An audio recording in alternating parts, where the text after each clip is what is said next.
partisans du maire de Dakar, Khalifa Sall, et ceux de Bamba Fall, maire de la Médina, ont été dispersés ce jeudi en fin de matinée par la police, et ceci à coups de grenades lacrymogènes. C'est dire la tension qui entoure cette affaire qui défraie la chronique au Sénégal.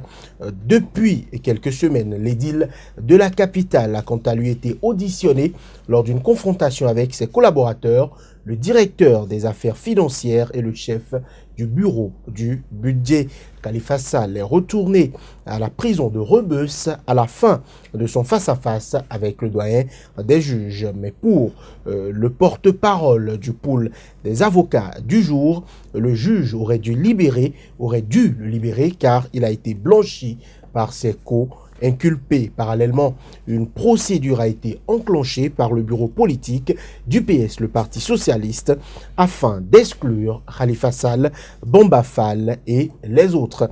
Les raisons avancées sont-elles recevables? Y a-t-il des non-dits dans ces dossiers? Quel est l'avis du président Macky Sall sur la question? Nous ferons le débat sur votre émission qui traite de l'actualité sur le continent africain. Pour rappel, Khalifa Sall est soupçonné d'avoir détourné quelques 2,7 millions d'euros issus d'un fonds de l'État mis à la disposition de la mairie. Ses avocats ont déposé une demande de mise en liberté provisoire. Sénégal, audition de Khalifa Sall, des non-dits dans le dossier du maire de Dakar. La question sera posée à nos invités du jour. D'abord, maître Alain Onla, bonjour. Bonjour, Joannès. Avocat au barreau de Cotonou au Bénin, merci d'être sur ce plateau.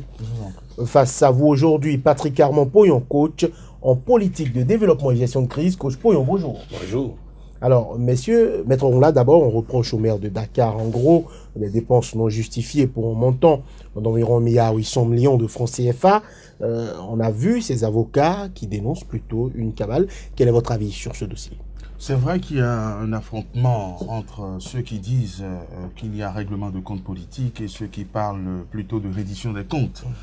Et entre les deux, la justice est instrumentalisée, c'est vrai, elle l'est toujours, mais elle fait son travail sereinement. Alors, les raisons d'une cabale politique existent. Le maire de Dakar est présenté comme un rival potentiel du président. Il est en position de le priver de tout siège de député à Dakar. Les manœuvres ont été engagées déjà au moins depuis l'année dernière, puisque plusieurs de ses proches ont été incarcérés sous des prétextes plus ou moins supposés ou réels. Donc je comprends que l'on avance la théorie du complot, la thèse de la cabale. Mais de l'autre côté, messieurs, il y a un dossier. Moi, je n'ai vu aucun élément de ce dossier. C'est la presse qui relaie la chose. Mais avec ma petite expérience, je crois avoir compris qu'il y a un problème de détournement de près de 2 milliards de francs CFA, qu'aucune des parties n'a nié l'existence de cette somme, ni de sa dissipation. D'ailleurs, la défense tente maladroitement de justifier le forfait par le fait qu'il s'agirait d'une caisse noire. Non pas d'une régie, mais d'une caisse à la disposition du maire qui n'est pas tenu de justifier l'emploi de ces fonds. L'on dit pourtant qu'il y a des justificatifs que le procureur qualifie de confectionnés. Ça veut dire qu'il y a anguille sous roche. Et à partir de là, moi je crois que ça a été peut-être malicieux de saisir la justice de ces questions, puisque apparemment il y avait un consensus dans toute la classe politique pour ne pas demander de justificatif sur ces différents fonds. Aujourd'hui, la question est posée, la justice est saisie, et je crois que ce serait malhonnête de parler que de règlement de compte politique. Je crois que la défense a déjà avoué son forfait. Elle a dit que les fonds ont été dissipés. Elle reconnaît que les justificatifs apportés sont grossièrement montés, puisqu'elle dit qu'il n'y a pas lieu à justificatif, que l'usage des fonds politiques est discrétionnaire. Il y a une affaire dont la justice peut se saisir. Alors, coach Pouyon, on a vu la posture des avocats de la défense qui ont vite parlé de cabale politique. On a l'impression qu'il n'y a pas assez d'éléments du fond de ce dossier-là. Oui, et je crois que Maître a bien situé le décor, c'est-à-dire que en politique, dire qu'il y a cabale, c'est la logique. C'est-à-dire que tu me veux du mal, je ne vais pas te laisser, alors que toi aussi, tu as des dossiers sur toi. Donc, à partir de cet instant, il y a cabale, oui. Mais est-ce que cabale, là, s'assoit sur un dossier et que les avocats, je le dis, je le répète, vous voyez, l'État ne communique pas. Parce qu'ils ne sont pas partie civile dans ce dossier, donc ils n'ont pas le droit de divulguer les éléments du dossier. Le procureur communique de temps à autre parce qu'il est serein. Mais de l'autre côté, on s'agite, on nous parle de ceci. Mais même les fonds politiques, le Premier ministre a dit à l'Assemblée nationale qui vote les lois qu'il n'y a pas de loi votée ici pour dire qu'il y a des fonds politiques. Ça n'existe pas dans les tests du Sénégal. Que le président n'est pas censé avoir des fonds politiques. Le président de l'Assemblée, non. Donc, ils n'ont qu'à cesser de raconter des choses basées sur aucun test de loi. Et que le magistrat, lui, il applique la loi. Et la loi ne lui dit pas qu'il y a des fonds qu'on ne doit pas justifier. Alors, il demande justification et il n'a pas de justification. Donc, moi, je pense que, comme nous l'avons dit déjà une fois ici, il faut que les avocats comprennent que c'est bon de dire qu'il y a cabale, mais il faut donner les faits. Pour ne pas insulter l'intelligence du peuple, il faut donner les faits pour que le peuple aussi analyse les faits et puisse dire il y a cabale. Vous prenez par exemple, moi j'aime souvent comparer avec ailleurs pour qu'on ne dise pas que c'est en Afrique seulement que c'est comme ça. Regardez en France. Vous voyez Marine Le Pen, qui est aussi impliquée dans des dossiers, a dit ce matin que François Fillon est quelqu'un qui aime trop l'argent et qui a fait trop de conneries avec l'argent. Donc, elle valide maintenant le fait qu'il y a un dossier François Fillon. Et vous voyez, ça a été la mauvaise défense de François Fillon dès le départ. Au lieu de répondre aux faits, il s'attaque toujours à la justice. Il s'attaque, hier c'était au chef de l'État et tout. Et ça a amené le chef de l'État à rentrer maintenant dans la campagne, à sortir des preuves pour montrer que François Fillon n'a jamais voté pour une loi anticorruption en France. Il a toujours voté contre depuis 30 ans où il est député. Donc, c'est pour dire que véritablement, il faut que les avocats cessent. Parce que hier, je l'ai suivi, l'avocat, aux sorties d'audience, il dit, ceux qui sont venus pour condamner ont disculpé. Or, qui a dit qu'ils sont venus pour condamner? Personne. C'est lui seul qui dit qu'ils sont venus pour condamner. C'est lui seul qui dit qu'ils ont disculpé. Personne d'autre n'a répondu à ça. Et je crois que la défense actuelle de Khalifa Sall n'est pas la bonne. Et comme je l'ai dit une fois, si Khalifa Sall se reproche quelque chose, qu'il aille négocier. C'est-à-dire que quand c'est gâté là, en politique là, on rentre en négociation. On ne force pas quand c'est gâté. Alors, nous allons, avec le travail de notre correspondant à Dakar, suivre un extrait du porte-parole du pôle des avocats du jour. Il s'exprime donc au micro de notre correspondant sur place. Tout s'est très bien passé, parce que dans la presse manipulée, on parlait de confrontation de tous les dangers. Alors, la montagne a accouché d'une souris. Et la défense est à l'aise aujourd'hui parce que Mbaye Touré comme Bodian ont dit que le maire n'a jamais vu de facture, s'occupait pas de facture. Le GIE là, le maire ne le connaissait même pas. Que s'il y a faux, on ne peut pas imputer cela au maire. On lui remettait 30 millions à la fin de chaque mois, comme on le faisait avec Pape Diop, son prédécesseur, comme on le faisait avec Mamadou Diop, et comme on l'a toujours fait. Donc c'est des fonds politiques qui tombent régulièrement à la fin de chaque mois. C'était 40 millions, après on a diminué le montant qui est maintenant de 30 millions. Donc on nous a parlé de détournement de deniers publics. D'abord le maire ne gère pas de deniers pour les détourner. On a parlé de faux, il n'a jamais fait de facture, il n'a jamais fait de commande. On n'a pas d'usage de faux, il n'a jamais usé de ces faux, si ces faux existent. Donc le maire est blanc comme neige. Aujourd'hui, on a blanchi le maire de Dakar, qui n'a pas détourné un rond, qui a récupéré de façon régulière, tous les mois, 30 millions, comme ses prédécesseurs. Cet argent-là lui a été versé par le régisseur et le comptable, qui s'occupent, eux, des formalités. De tout temps, avec tous les maires, cela s'est passé comme ça. Et ce sont des fonds politiques que le maire recevait régulièrement. On l'a formulé immédiatement. Peut-être mardi prochain? Immédiatement? Oui, immédiatement, parce qu'il n'y a plus rien dans le dossier. Le juge aurait dû immédiatement prendre une ordonnance de non-lieu.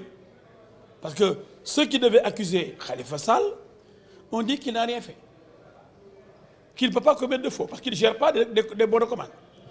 Il ne connaît même pas le GIE dont on parle. Et que c'est effectif. Ce n'est pas son problème. régulièrement, lui comme ses prédécesseurs, reçoivent une somme déterminée à la fin de chaque mois, considérée comme des fonds politiques. Khalifa Sall a trouvé la pratique. C'est comme ça. Et c'est voté même par le conseil municipal aussi. Alors, Maître Alain Onla, on a l'impression que cette affaire, c'est quand même gros parce que aujourd'hui, le maire de Dakar a des fonds qui lui permettent de faire des œuvres sociales. C'est à cela que c'est censé être destiné. Il a un minimum d'environ 30 millions de francs CFA par mois. On sait que, en tout cas, selon l'avocat, le président de l'Assemblée nationale, Moustapha Niasse, dispose d'un fonds d'environ 50 millions de francs CFA par mois. On sait aussi, toujours selon cet avocat, que le président de la République dispose d'environ 1 milliard de francs CFA par mois. Si quelque chose n'est pas prévu dans les tests, mais est institué et que jamais personne n'est allé en prison pour ça, est-ce qu'on ne peut pas légitimer la thèse du complot ou de la cabale? Écoutez, la thèse du complot, oui, il y a beaucoup d'indications ou d'indicateurs pour nous convaincre de ce que le président Macky Sall veut abattre son rival. Il n'y a pas de doute là-dessus. C'est de bonne guerre. Et parce que le maire de la ville de Dakar est un frondeur, parce qu'il privilégie son autonomie et il se bat pour ses idées victorieusement, il attire ma sympathie. Force, je dis, il faut secouer le bananier. De l'autre côté, quand l'adversaire réagit sur la base d'éléments concrets et têtus, il faut ajuster sa défense. Les faits sont là, ils sont têtus. Les caisses noires, on sait que ça existe dans les pays africains d'expression française, puisqu'on a hérité cela de notre vertueux colonisateur. On ne demande pas d'explication au président quand il dispose de son milliard. Le président Ouad était très généreux, paraît-il, avec ses ministres. Il puisait dans cette caisse noire, mais on le sait. Il y a des arrangements politiques ou politiciens entre la présidence de la République, de l'Assemblée, les mairies. Et si, à un moment donné, ce consensus est brisé et que les faits sont révélés, portés à la connaissance de la justice, souffrez que la justice puisse s'exprimer sur le fondement de lois qui autorisent ou qui n'autorisent pas. Ce qui est reproché au maire Khalifa Sall, c'est de disposer d'un fonds mensuel de 30 millions de francs CFA, qu'on appelle les fonds de la caisse d'avance, destinés à soulager les populations de sa municipalité. La chose existe depuis l'administration coloniale, depuis 1920, sans que personne n'ait eu à poser de questions. Il se trouve qu'un rapport pointe cette caisse et constate qu'il y a environ 1,8 milliard ou 2 milliards qui ne sont pas justifiés. Le texte ne dit pas que ça ne doit pas être justifié. Le consensus, c'est qu'on ne pose pas de questions, mais on en a posé. Et pour justifier l'utilisation de ces fonds, il semblerait que l'on ait présenté des factures d'achat régulier de riz et de mil. Factures que le procureur qualifie de confectionnées. Alors pourtant que celui qui émet la facture dit n'avoir jamais livré de riz, ni n'avoir jamais livré du mil. S'il s'agit de fonds politiques, quel besoin a-t-on de vouloir les justifier par des factures? S'il s'agit de fonds destinés à soulager la misère des Dakarois qui sont dans le besoin pour des opérations chirurgicales, des cérémonies, pourquoi présenter des factures régulières de 30 millions de riz et de mil par mois? Là, il y a faux et usage de faux. Et quand j'entends mes confrères de la défense, que je respecte évidemment, chacun choisit sa stratégie, justifier ou soutenir que tout le monde sait qu'il s'agit de fonds politiques et que les documents confectionnés servent d'habillage pour des commodités comptables, souffrez que le procureur s'en empare et que le juge d'instruction fasse son office. Ça veut dire qu'on reconnaît le faux, l'usage de faux, ça veut dire qu'on reconnaît le maquillage. Donc on ne peut pas dire qu'il n'y a pas d'affaire. Je crois que l'adversaire politique qui est au pouvoir, je parle du président Macky Sall et de ses alliés, a trouvé le talon d'Achille. Et à partir de là, bon, je crois, comme le disait le coach, que quand ces affaires se présentent et que nous savons ce qui s'est passé, il vaut mieux ajuster son système de défense. Non pas en niant l'évidence, non pas en présentant d'ailleurs des éléments de nature à vous inculper davantage, mais d'assumer, voyez-vous, l'usage discrétionnaire sur lequel toute la classe politique s'était entendue pour utiliser les fonds déplorés. Moi, je crois que c'est très simple. Il vaut mieux venir dire, écoutez, tout le monde sait que ces fonds sont destinés à alimenter les réseaux politiques, etc., etc., et que la cabale, mais pourquoi vous voulez vous en prendre à moi maintenant, etc., plutôt que d'exhiber des documents confectionnés et qui n'ont même pas de pertinence. Parce que 30 millions de riz et de mil par mois, c'est invraisemblable, c'est incroyable, tout simplement. Alors, coach Poyon, chercher à se taire dans ce genre de dossier c'est quand même l'assurance d'aller directement en prison. Parce que aujourd'hui, ce qu'on reproche, c'est d'avoir utilisé ces fonds à d'autres fins. Maintenant, si on ne justifie pas quand même ce qu'on a eu à faire de ces fonds, puisque les deux personnes, les deux co-inculpés qui ont été confrontés au maire de Dakar disent qu'il n'a jamais été en contact avec quelques factures, quelques commandes, que ce soit le maire prend la cagnotte à laquelle il a droit et il en dispose et c'est tout. Oui, mais écoutez, vous savez, dans ce dossier, il se serait tu. Que sa défense se porterait mieux aujourd'hui. Vous vous rappelez la dernière fois quand il débattait ici, je parlais au conditionnel. Aujourd'hui, je me rends compte qu'il faut que Khalifa Sall négocie. Ça là, je vous assure, c'est foutu. Parce que là, arriver jusqu'à fabriquer des preuves, hein, et vous voyez, on ajoute infraction sur infraction. Moi, je crois qu'ils auraient réussi à se taire, prendre l'angle de tout le dossier, maîtriser tout le dossier, afin de savoir quel plan d'attaque adopter. Je crois que fondamentalement dans ce dossier, il ferait mieux de réactiver les relations politiques. Parce que vous savez, politiquement, il n'y a pas d'orgueil en politique. Il n'y a pas d'orgueil. Je tente le coup, ça marche, je suis président. Je tente le coup, ça ne marche pas, je fais mon mea culpa et je me retire. Dans certains pays d'Afrique, dont je ne vais pas citer le nom, nous avons conseillé certaines personnes qui se sont retrouvées en disgrâce avec le gouvernement à négocier. Aujourd'hui, ils sont libres. Ils sont libres, ils vont, ils viennent et il leur a été dit seulement plus de combats politiques et puis ils ont accepté et la liberté vaut plus que tout dans la vie. Parce qu'aujourd'hui, Khalifa Sall ne peut plus parler. Il ne peut plus communiquer. C'est les avocats qui communiquent à sa place. Donc c'est pour dire que véritablement, je crois que les faits qui ont suivi m'ont donné raison par rapport au débat que je faisais avec Lamine Cissé ici. Parce qu'ils ont trop vite pris l'angle, des cabales politiques. Mais pourquoi il n'y aurait pas de cabale politique lorsque tu décoches le tir du jour au lendemain, alors que l'autre est au pouvoir, a énormément d'éléments à sa disposition pour te nuire. Donc vraiment, moi je pense que dans ce dossier, on est déjà à l'étape de négociation. Il faut plus continuer dans ça. Parce que si il ne négocie pas vite et que la justice suit son cours jusqu'à condamnation, il sera plus humiliant que le chef d'État soit obligé de dire grâce présidentielle, tout ça. Ça va être plus humiliant. Donc je crois qu'il faut négocier. Et surtout, il faut respecter les magistrats, qui n'ont rien à voir avec vos négociations politiques, vos arrangements politiques, qui n'ont rien à voir. Eux cherchaient depuis longtemps des politiciens à abattre. On leur a donné finalement un à abattre. Il ne faut pas les mêler des querelles politiques entre les hommes politiques. Alors, l'avocat a aussi donné l'exemple de l'ancien maire, Mamadou Diop, qui a quitté son poste de ministre de la Santé pour devenir maire. C'est-à-dire qu'aujourd'hui, gérer Dakar, c'est être un peu plus important même qu'un ministre de la République du Sénégal. Donc, on ne peut pas aujourd'hui avoir à reprocher que la mairie de Dakar dispose de fonds politiques.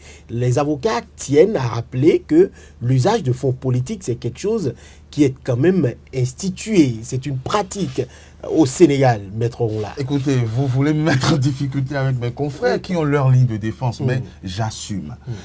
Je n'aurais pas fait ce choix. Coach, il ne peut pas se taire.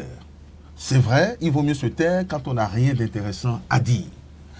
Je me permets de vous rappeler, de vous ramener aux faits. Les faits, c'est que le milliard 8 a disparu en 2011 et 2015. Personne n'a dit le contraire.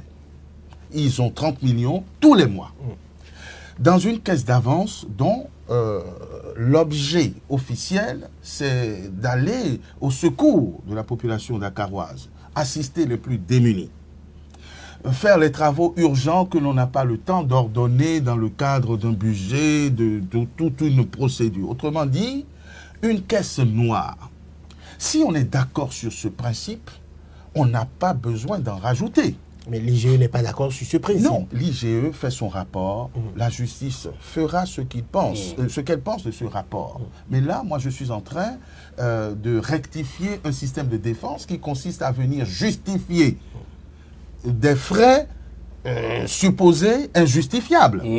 Voyez-vous, vous ne pouvez pas dire que c'est des fonds politiques si c'est des fonds politiques. Ça veut dire qu'on ne vous pose pas de questions là-dessus.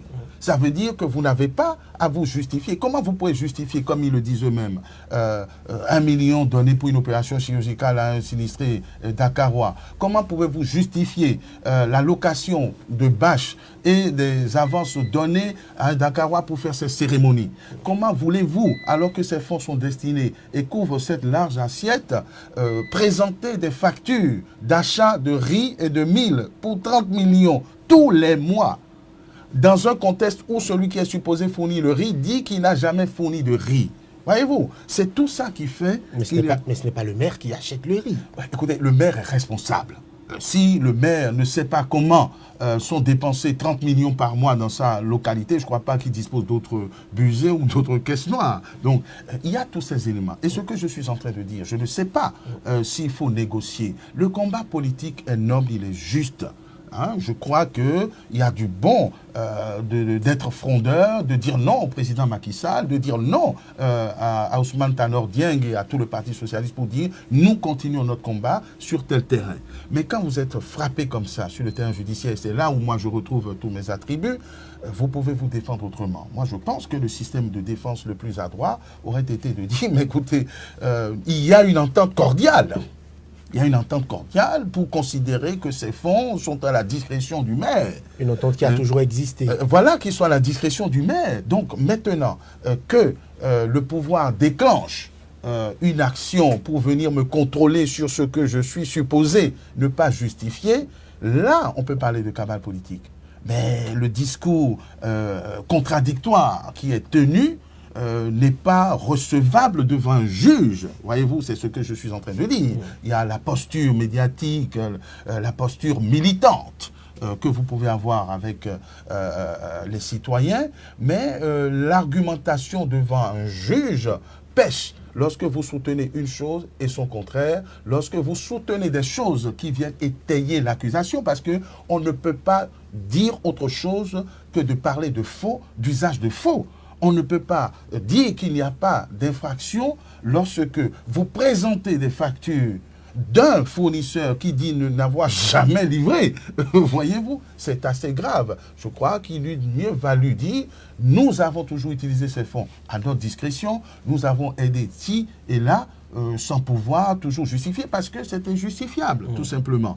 Et je crois qu'on aurait été peut-être moins frappé que de donner les armes pour se faire abattre. Donc moi j'invite très humblement et respectueusement mes éminents confrères à revoir avec leurs clients la stratégie de défense et de communication. Sinon, avec cela, la condamnation est inéluctable. Non seulement elle est inéluctable, mais on risque d'aller vers quelque chose de plus lourd que si on avait fait amende honorable ou que si on avait démontré que le camp d'en face est allé chercher la petite bête pour faire tout simplement mal, vous voyez, parce que c'est pas un dossier comme celui qu'on a pu connaître avec Idrissa Seck, où il y avait des fonds dont on dit qu'ils ont été détournés, ils avaient une destination précise, ils devaient être justifiés, et qu'on n'a pas vu ce qu'on attendait, donc les chantiers qu'on attendait de ces fonds. Là, c'était des dépenses à justifier, même si le père Ouad savait que pour certainement l'avoir enseigné à son poulain d'alors, Idrissa Seck, il fallait un peu y toucher. Alors, coach Poyon, la convocation, il y a aussi cette affaire de convocation devant une commission de discipline au niveau du Parti socialiste. Le timing, c'est frappant. Aujourd'hui, on est en train d'aller vers l'expulsion de Khalifa Sall, du maire de la Médina aussi, et de leurs compagnons du Parti socialiste.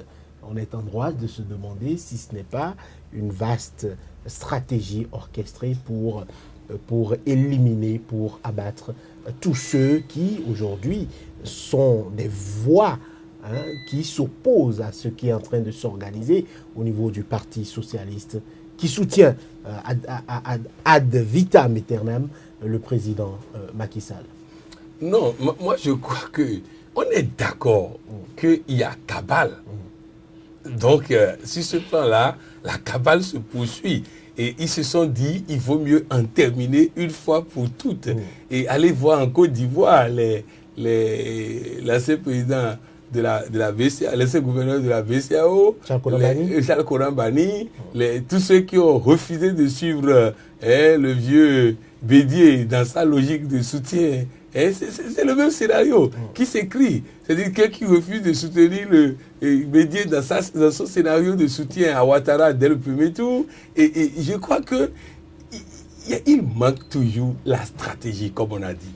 Je vais dire par exemple que, vous vous rappelez sur cette émission, j'ai dit que les avocats de Macky Sall et de Khalifa Sall feraient mieux d'aller à la mairie, aller reconstituer les fonds secrets des différents maires depuis que la mairie de Dakar existe et démontrer que ces maires sont aussi incapables de justifier. Ils l'ont fait.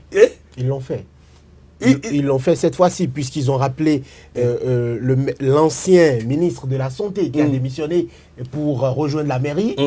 Les fonds politiques existent et ont toujours été utilisés. Moi, je veux des calculs. Tel maire a dépensé tel budget. C'est impossible puisqu'il n'y a pas de traçabilité. Non, mais on sait combien est sorti pour fonds politiques. On peut ne pas savoir comment c'est utilisé, mais on peut retrouver dans la mairie aujourd'hui pour dire de mai en mai, de mai en mai. Parce que si on dit même que c'est des fonds politiques, les gens se sont entendus là-dessus, au moins ils n'ont pas accès au dossier de l'État, ils ont accès au dossier de la mairie.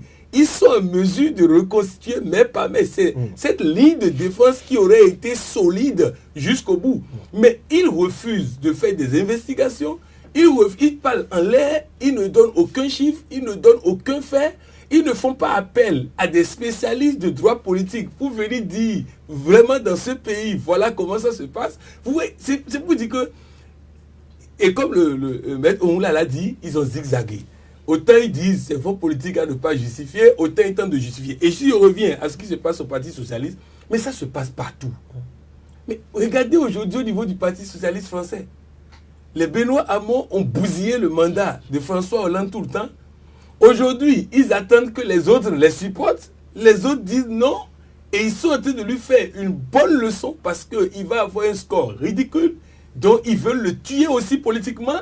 Donc ça veut dire que partout ça se fait. Vous allez en France, Sarkozy fait semblant de soutenir Fillon, mais il sait que Fillon va s'écraser totalement dans cette affaire.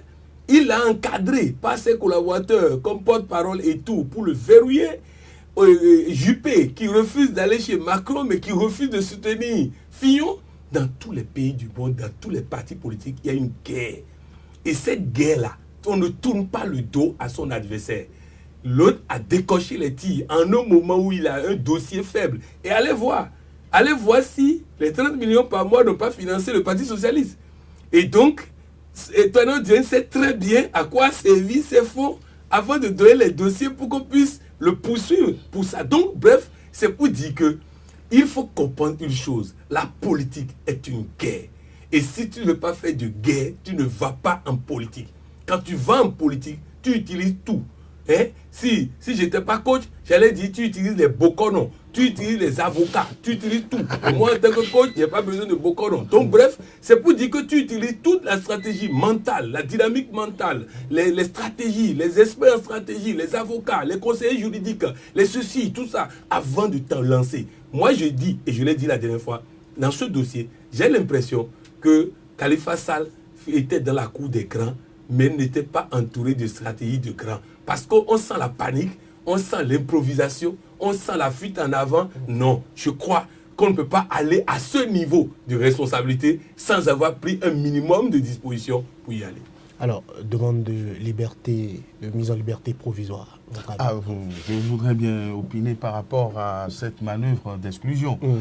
Quand vous avez un genou à terre, il y a une avalanche de problèmes. Je crois que ce qu'on peut déplorer sur le plan éthique, c'est le timing choisi par le Parti socialiste pour engager cette procédure d'exclusion qui ne doit pas surprendre, puisque Khalifa Sall s'est mis en dissidence pendant que le Parti socialiste d'Ousmane Tanor Dieng décide d'accompagner le président Macky Sall dans une alliance. Khalifa Sall dit non, je présente ma propre liste, et ça a été une liste victorieuse. Il a gagné les élections en 2014. Les chances sont encore meilleures pour qu'il enlève ce bastion dakarois qui représente quand même une trentaine de députés. Ce n'est pas rien. Donc ces coups ne sont pas forcément à redouter, ils ne doivent pas nous surprendre. Et Khalifa Sall devrait t'assumer. Maintenant, concernant la demande de mise en liberté, puisque c'est la question... Écoutez, la demande de liberté peut être formulée à toute hauteur de la procédure. Est-ce que c'est obligatoire que les juges accèdent à cette demande? Non, il n'y a rien d'obligatoire. Surtout si l'on parle de cabale et d'instrumentalisation de la justice. Voilà ce que j'appelle encore les paradoxes. Vous ne pouvez pas braquer les juges, dire des faussetés sur eux et compter sur une application bienveillante de la loi, puisque le juge a le pouvoir de mettre en liberté, il a le pouvoir de garder. Bien sûr, on trouve des justificatifs, les nécessités de l'enquête, le trouble à l'ordre public.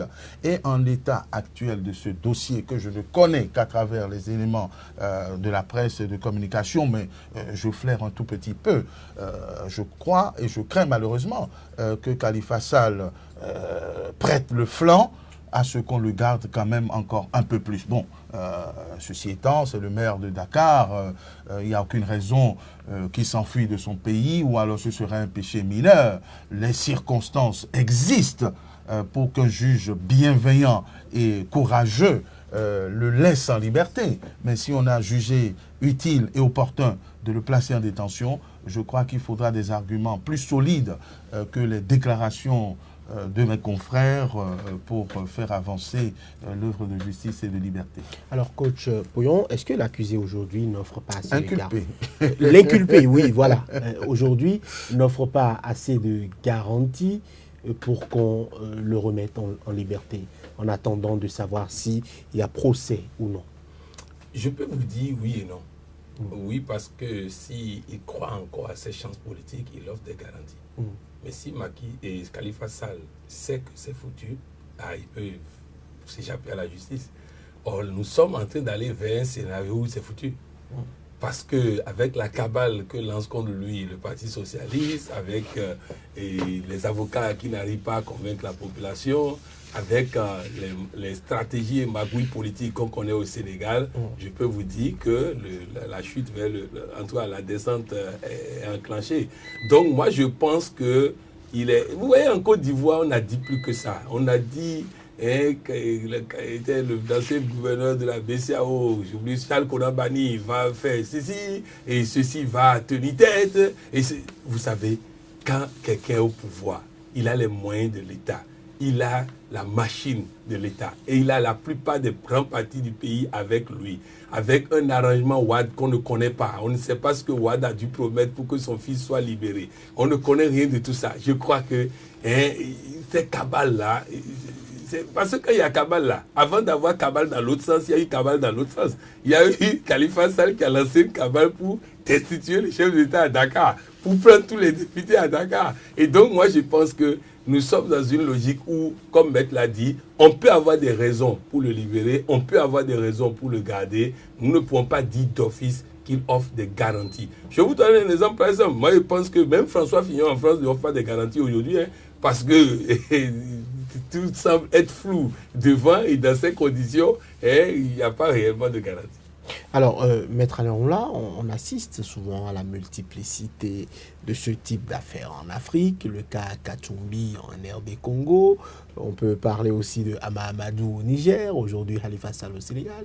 Que craignent les régimes réellement à attaquer comme ça des personnes qui représentent quand même un électorat, qui ont une assise je dirais, populaire et qui essaye de proposer un autre discours que le suivisme BA, que les soutiens des régimes ont l'habitude de faire. Vous posez plusieurs questions à la fois et vos questionnements supposent que les faits de cabale, etc., soient avérés. Je crois que ce n'est pas toujours les mêmes choses un peu partout. Et moi, je sais qu'au Sénégal, dans ce dossier en particulier, c'est malicieusement et bien joué. Il y a une réalité à pas nier, c'est qu'il y a infraction. Je le vois d'ici. Il y a infraction. Le questionnement, c'est l'opportunité de poursuivre ces infractions. Et je crois que cette opportunité résulte plutôt d'un opportunisme. Macky Sall et ses alliés veulent déstabiliser quelqu'un qui les met en difficulté politiquement. Et ce n'est pas évident que ça ne se retourne pas contre eux. Ça peut avoir un effet boomerang, parce que Khalifa Sall est aujourd'hui encore plus connu. Il passe pour une victime ou peut-être pour un héros. Et donc, il n'est pas dit que l'entente cordiale puisse régner par la suite. Mais bon, je lui conseillerais non pas de négocier, mais de rester frondeur, mais d'ajuster sa défense. Pour aller donc sur le questionnement général, les affaires existent partout. On a parlé de la France, et elles sont suscitées quand on est dans un combat politique. C'est de bonne guerre, je dirais. Mais c'est plus prononcé en Afrique, où nous avons des hommes très faibles qui se retrouvent à la tête de nos États et de nos institutions, qui ne supportent pas qu'on puisse tenir un discours différent du leur et qui abusent toujours de leur force et de leur pouvoir pour étouffer toute velléité intelligente de contradiction, de remise en ordre. Mais ces hommes échouent toujours, parce que partout où ça s'est passé, ça s'est retourné. Le président Macky Sall a failli, après avoir été le dauphin du président Wade, a failli être sa victime. Wade avait tous les leviers du pouvoir en main, mais on a réussi à le faire partir. Et donc, si Macky Sall ne travaille pas bien et continue d'être décrié, comme le peuple sénégalais, dans une certaine majorité, quand même, a démontré sa désaffection, il peut engager et enclencher toutes les manœuvres politiciennes qui partiraient comme il est arrivé. Si le maire Khalifa Sall est vraiment apprécié de ses administrés, et que le combat est bien mené sur le plan de la communication, sur la stratégie, etc., je crois qu'il pourrait y avoir suffisamment de pression pour que les juges comprennent qu'il faut desserrer les taux. Parce que, comme on l'a dit, en l'état actuel des choses, rien n'oblige à incarcération, rien n'empêche la mise en liberté.